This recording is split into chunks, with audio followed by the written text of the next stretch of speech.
था जो कि मैंने छोड़ दिया था, क्योंकि मैंने ज्वाइन किया था तब हाल में ही, और मुझे ये लगता था कि पता नहीं क्या ही होगा, और उस टाइम मेरी तैयारी भी नहीं हो पाई थी। Hello, good morning. कैसे उम्मीद करते हैं सारे बढ़िया होंगे, मस्त होंगे, एंजॉय कर रहे होंगे अपनी लाइफ में। फिलहाल आज ना बहुत सारे पेपर रखे हुए हैं मेरे पास में, इनकी बात करेंगे हम। मैंने कौन कौन से पेपर दिए हैं, कौन से नहीं दिए हैं, और कौन से मैंने पेपर छोड़ दिए, क्यों छोड़ दिए, ये सारी बात करेंगे आज के इस वीडियो में। और मेरी शिक्षा कहाँ से हुई है वगैरह, मतलब पूरी डिटेल बताएंगे आज। कोशिश करेंगे इस वीडियो में बताने की। जो बहुत सारे लोग मतलब कमेंट करते हैं मेरा क्या इंटरेस्ट था, मतलब सारा कुछ। ठीक है, तो चलिए ज़्यादा देर नहीं करते हैं, वीडियो शुरू करते हैं। लेकिन उससे पहले एक छोटी सी रिक्वेस्ट है, अगर आपने मेरे चैनल को अभी तक सब्सक्राइब नहीं किया प्लीज़ जाइए और सब्सक्राइब कर लीजिएगा। और वीडियो मेरी पसंद आती हो तो लाइक कर दो, सपोर्ट कर दो भाई थोड़ा सा, क्योंकि अभी ना अपना है नया यूट्यूब, तो उतनी ज़्यादा मतलब ऑडियंस भी नहीं है अपने पास में, और हम भी रेगुलर नहीं है भाई। ड्यूटी मेरी ऐसी चलती है ना कि रेगुलर नहीं हो पाते हैं, क्योंकि हर 2 दिन 4 दिन में ड्यूटी बदल जाती है, एक्स्ट्रा ड्यूटी लग जाती है, ऐसा है। तो कोई बात नहीं, जब टाइम मिलता है तो मैं वीडियो अपलोड कर देती हूँ। सो चलिए शुरू करते हैं आज की वीडियो। सो जो सबसे पहले कागज रखा है ना भाई, इसमें ना मेरी सारी डिटेल है, मतलब कि मेरा हाई स्कूल कब हुआ, इंटर कब हुआ, मैंने कब पढ़ाई करी, कितनी पढ़ाई करी और क्यों करी, आगे मैंने क्यों छोड़ी पढ़ाई, क्या रीजन थे मेरे, सारा कुछ। तो वही जो मेरा हाई स्कूल है ना वो 2014 में हुआ है, इंटर है वो 2016 में हुआ है। मेरे गांव के पास में ही एक स्कूल था, वहाँ से मैंने हाई स्कूल और इंटर की परीक्षा पास करी है। उसके बाद ग्रेजुएशन के लिए हम प्राइवेट किए हैं, मतलब कि कॉलेज नहीं जाना पड़ता था मुझे डेली। हाँ, साल में ज़्यादा से ज़्यादा 1 महीने या 2 महीने जाते थे, बाकी कोचिंग से कवर करते थे सिलेबस। ठीक है, मतलब ऐसा कुछ। फर्स्ट ईयर में हम गए थे, सेकेंड ईयर और थर्ड ईयर में हम कॉलेज नहीं गए हैं ज़्यादा, क्योंकि मेरे साइड में मतलब बहुत सारे काम थे, जैसे फैमिली के काम थे, भाई मेरा बाहर रहता था, ठीक है, मेरी बहन बाहर थी, तो घर पे मैं ही अकेली थी, तो सारे काम मुझे देखने पड़ते थे। उसके बाद में फिर पढ़ाई भी देखनी पड़ती थी। और उस टाइम पे ना, जब मेरा ग्रेजुएशन सेकेंड ईयर था, तब मैं कंप्यूटर सीख रही थी, स्पोकन इंग्लिश का कोर्स चल रहा था मेरा, और स्टेनो भी मैंने सीख रखी थी, और कंपटीशन भी चलती थी मेरी। उसके बाद घर के काम भी देखने, भाई बहुत सारा बर्डन था अपने ऊपर। तो ग्रेजुएशन मेरा रेगुलर नहीं हुआ कि मतलब हम रेगुलर स्कूल नहीं जाते थे, कॉलेज जो भी था। और ठीक है, और उसके बाद में आगे बात करते हैं कि भाई ग्रेजुएशन क्योंकि जब तक नहीं होता है ना, तो बहुत सारे फॉर्म नहीं अप्लाई कर सकते हो, और तब तक केवल आप क्या अप्लाई कर सकते हो, वो रहता है यूपीपी। मतलब अगर आप इंटर से हैं तो आप यूपीपी अप्लाई कर सकते हैं नॉर्मल। तो मैंने भी किया था 2018 में, जैसे कि 2018 में मैं सेकेंड ईयर में थी बीएससी के, और उस टाइम पे कोई भी फॉर्म नहीं भर सकते थे, पर यूपीपी की वैकेंसी आई थी, और मैं उस टाइम पे 18 की हुई थी, और वैकेंसी आ गई। तो लोगों ने बोला कि मतलब जहाँ हम कोचिंग करते थे वहाँ पे सबने बोला कि फॉर्म डालो फॉर्म डालो। मैंने सोचा ग्रेजुएशन नहीं है, फिर मुझे जानकारी हुई कि नहीं भाई इसमें ग्रेजुएशन चाहिए ही नहीं होता, क्योंकि मेरा ना पुलिस लाइन में बिल्कुल भी इंटरेस्ट नहीं था, बिल्कुल भी मन नहीं था, और मेरा एम दूसरा था। हमने सोचा था इंटर करके हम ये ऐसे मतलब डिग्री नहीं लेनी, मुझे बीटेक करना था, बट कुछ थे फैमिली इश्यूज, जो कोई बात ना, नहीं हुआ मेरा। ठीक है, मैंने नहीं किया बीटेक, और उसके बाद में मैंने प्राइवेट बीएससी किया, साइड में ये सारे काम किया मैंने।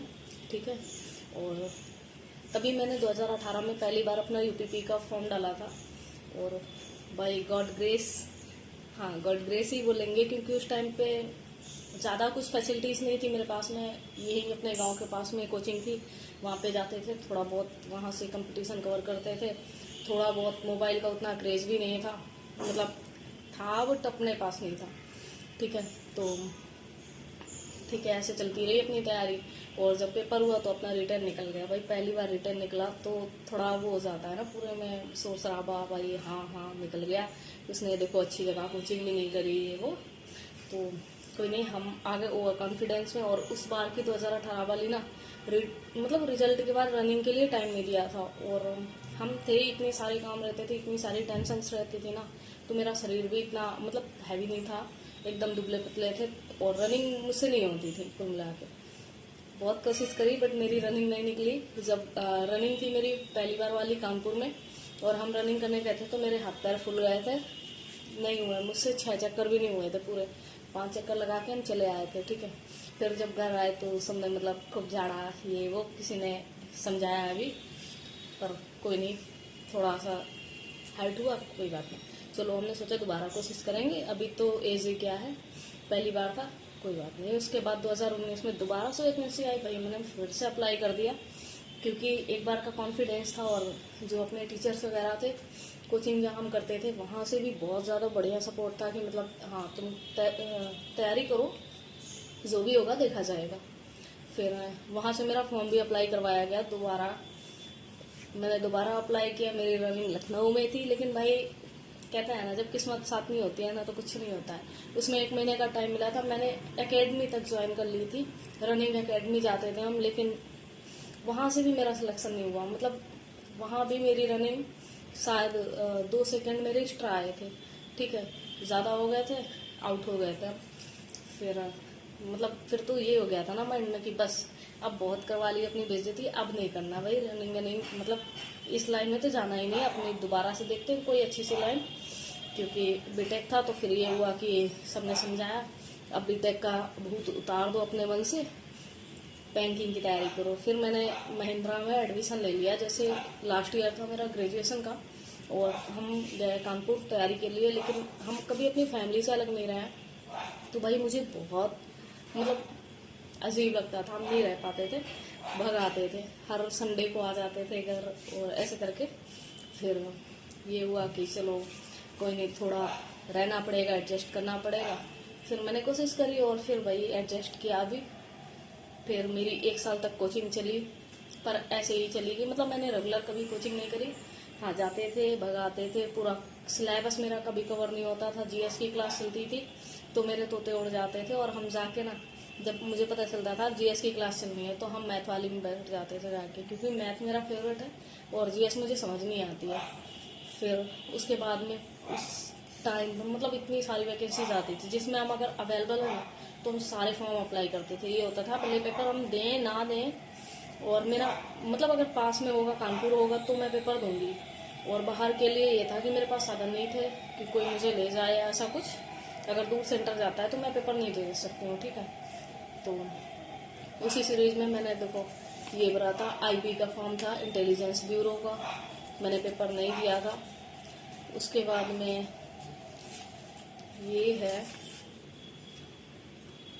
पेट का है 2022 का, ये तो मैंने ज्वाइनिंग के बाद भरा था, मतलब 2021 में मेरी ज्वाइनिंग हो गई थी, उसी टाइम पे जेल वार्डर की वैकेंसी आई थी 2020 में, और लास्ट दिसंबर 2020 में शायद पेपर था।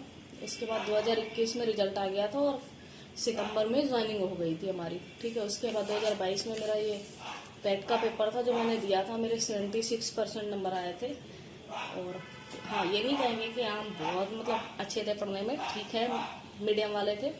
उसके बाद मैंने एसएससी के तो बहुत सारे फॉर्म भरे थे, और सीरियल मैंने 3-4 बार दिया है, बट मेरा अभी तक हुआ नहीं है। ये था मेरा CHSL का, MTS का, और उसके बाद में मैंने तो मतलब एक जुनून था ना कि सारे फॉर्म भरने हैं भाई। ये तो इंडियन आर्मी का था, मैंने भर दिया था कि देखा जाएगा जो भी होगा, क्योंकि इसमें गर्ल्स की डिमांड थी, लेकिन इसका भी मैंने पेपर नहीं दिया था। और ये है CGL का, मैंने दिया था लेकिन सिलेक्शन नहीं हुआ मेरा, ठीक है। CHSL, इसमें भी नहीं हुआ था मेरा। और इसके बाद में CGL का मैंने सेकंड टाइम दिया, उसमें भी नहीं हुआ। फिर मैंने दिया था फॉरेस्ट गार्ड का पेपर, और उसमें मेरा कुछ पॉइंट से रह गया था। उसके बाद मैंने दिया था NTPC का, जिसमें मेरा प्री क्वालिफाई हो गया था। मेंस में मेरी ट्रेड गलत भरी थी, ITI भर दिया था जो कि मेरे पास नहीं था। तो मेंस में मतलब पेपर देने हम गए थे केरल, लेकिन उसमें सारा पेपर आया था मतलब मोटर कैसे भरते हैं ये वो, ITI से रिलेटेड, जो कि बिल्कुल भी पल्ले नहीं पड़ा था, और डिस्क्वालीफाई हो गए थे उसमें। फिर ये था कि पोस्ट ऑफिस से मेरिट के हिसाब से की वैकेंसी, उसमें डाला, उसमें भी नहीं हुआ। फिर मैंने DDA का फॉर्म डाला, इसका पेपर नहीं दिया, पेपर छूट गया था क्योंकि मुझे पता ही नहीं चला था। और ये देखो मेरी आंसर सीट है, ये मैंने B.Ed का फॉर्म डाला था कि अब अगर कुछ नहीं हो रहा है ना तो मैं B.Ed करूँगी, लेकिन बीएड का पेपर देने गए थे, उसके बाद कई सारे कॉलेज अलॉट हुए थे, बट नहीं, तब तक मेरा इधर ज्वाइनिंग हो गई थी। तो फिर क्योंकि ज्वाइनिंग के साथ में एक मतलब पहले से अगर हो रहा हो कोर्स तो आराम से कर सकते हो, वरना फिर मतलब थोड़ी दिक्कतें आती है, परमिशन लेना ये वो। तो फिर मैंने क्विट कर दिया था कि नहीं, हम नहीं कर रहे हैं। और उसके बाद में ये देखो, मैंने इन्फोर्समेंट ऑफिसर का फॉर्म भरा था। ये मैंने सितंबर में ज्वाइन किया था और अक्टूबर में, शायद 5 अक्टूबर को इसका पेपर था, जो कि मैंने छोड़ दिया था क्योंकि मैंने ज्वाइन किया था तब हाल में ही, और मुझे ये लगता था कि पता नहीं क्या ही होगा, और उस टाइम मेरी तैयारी भी नहीं हो पाई थी।